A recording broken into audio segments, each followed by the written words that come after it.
안녕하세요. 스포츠 분석 전문가 승부사 이치호입니다. 오늘 준비한 경기는 K리그 2경기 분석 준비했습니다. 영상 시청에 앞서 구독, 좋아요 부탁드리며 그럼 분석 시작하겠습니다. 우선 한 경기 서울 이랜드 경남 전력 분석 알아보겠습니다. 이랜드는 리그에서 7승 5무 10패로 11위에 위치해 있습니다. 올 시즌 홈에서 3승 1무 7패로 꽤 부진했는데 14득점 15실점으로 수비가 원정에서보다 불안한 양상이었습니다. 최근 리그 6경기에서 3무 3패로 승리가 없었는데 그나마 홈에서 3연패를 당하다 아산전에서 비기며 승점을 챙긴 게 위안거리일 만큼 너무 부진한 성적입니다. 이랜드는 주로 스쿼드를 3-5-2 또는 4-5-1 형태로 경기를 치르는데 중원에 신경을 많이 쓰는 편이지만 한동안 중원에서의 활약이 상당히 좋지 못한 것이 치명적 약점입니다. 최근 충북 청주와의 대결에서는 퇴장으로 인해 수적 열세도 가지고 있었지만 후반 중원에서의 활약도가 좋지 못하여 곧바로 실점을 기록하며 역전패를 당한 바 있습니다. 박충균 감독은 라인을 올리고 능동적인 축구를 구사하려는 성향인데 공격은 빈공이고 수비에서는 높은 라인으로 인한 약점이 너무 두드러지게 나타나고 있습니다. 한편 해난과 곽성욱은 여전히 부상으로 출전이 불가능한 모습입니다. 경남은 10승 8무 4패로 리그 3위의 자리에 있습니다. 원정에서 무실점 비중이 50%가 넘는 등 수비적인 퍼포먼스가 원정에서 더 뛰어나다는 점은 특기할 만한 점이라고 할 수 있고 원정에서 5승 5무로 패배가 없었는데 20득점 8실점으로 공수 균형도 굉장히 좋은 편입니다. 선술했던 서울 이랜드의 수비 불안을 감안한다면 한 골 정도를 넣고 수비적인 형태로 역습으로 이어가기만 해도 서울 이랜드의 경기를 꼬이게 만들 수 있을 것입니다. 다만 최근 리그 4경기에서 2무 2패로 승리가 없었고 무득점 경기도 3차례나 나오면서 본래 공격적인 모습은 쉽게 찾아볼 수 없는 상황입니다.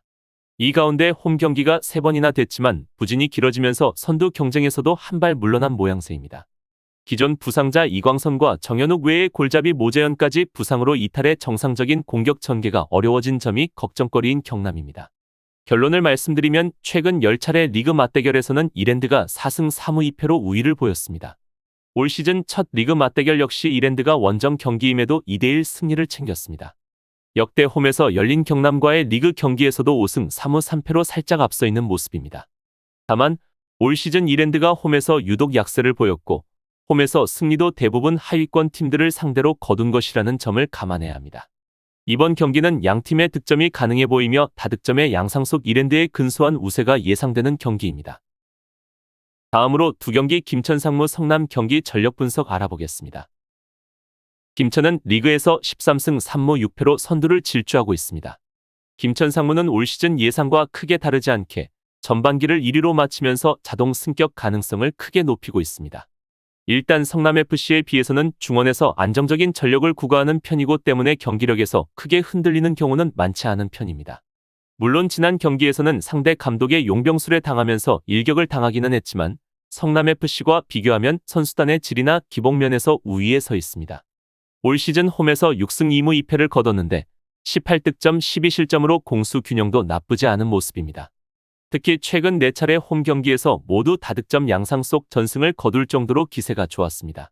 지난 라운드 안양과의 원정 경기에서 0대2로 패하면서 기세가 주춤했지만 올 시즌 연패가 단 한 차례에 불과했던 점은 매우 긍정적인 대목이겠습니다. 한편 조영욱이 시즌 8경기 연속 득점을 노렸지만 직전 경기 득점을 기록하지 못하여 7경기 연속 득점에서 마감한 모습입니다. 부상자로는 김동현이 부상으로 이번 경기에도 출전이 불가능한 것 외에 별다른 선수의 부상이 없기에 스쿼드에는 무리가 없는 김천입니다. 성남은 7승 8무 8패로 리그 8위의 자리에 있습니다. 성남FC는 리그 내에서 가장 도깨비 팀이라고 할 수 있는 팀인데 꼴찌 천안에게 패했지만 경남에게 지지 않는 등 가끔 튀는 모습을 보이고 있습니다. 성남의 수비 라인에서의 불안이 행보의 변수로 다가오고 있는데 슈팅을 줄 상황에서 수비가 다소 느슨해지는 감이 있습니다. 때문에 약팀에게도 실점을 내주면서 경기가 꼬이는 경우가 잦고 대표적인 경기가 2대3으로 패한 천안전이었다고 할 수 있을 것입니다.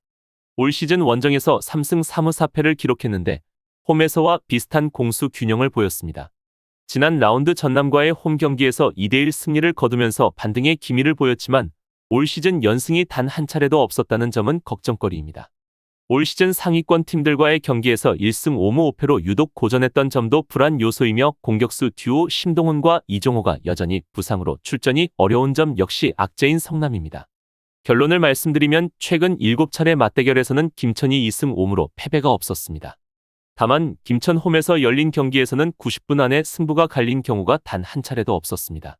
올 시즌 첫 리그 경기는 성남 홈에서 열렸는데 2대2 무승부로 끝이 났고 지난 시즌부터 시작해 3경기 연속 무승부를 기록하는 양팀입니다.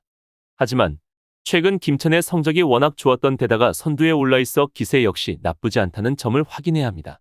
따라서 이번 경기는 상대 전적에 앞서 있는 김천의 우세한 경기가 예상됩니다. 이상으로 8월 6일 K리그2 2경기 분석 마치겠습니다. 지금 보신 분석 영상에서는 최종 조합픽을 드리지 않습니다. 초안 분석 내용이며 더욱 세밀한 분석 자료와 최종 조합픽은 가족방에서 무료로 제공해 드리고 있습니다. 프로토가 처음이신 분들 혹은 프로토를 좋아하는데 적중률이 낮으신 분들께서는 주저하지 마시고 전문가의 도움으로 수익률 극대화하시는 것을 추천드립니다. 토토는 단지 운으로 하는 게임이 절대 아닙니다. 모든 분야 전문가들이 존재하듯 프로토도 전문가들이 존재합니다. 경기 전 다양한 분석 자료 확인은 필수이며 가장 중요한 정보력이 수익의 80% 이상 지분을 차지하고 있습니다. 수익률을 극대화하고 싶으신 분들께서는 무료 정보방 참여하셔서 즐길 수 있으니 영상 아래 고정 댓글 클릭하셔서 참여하시면 됩니다. 시청해주셔서 감사합니다.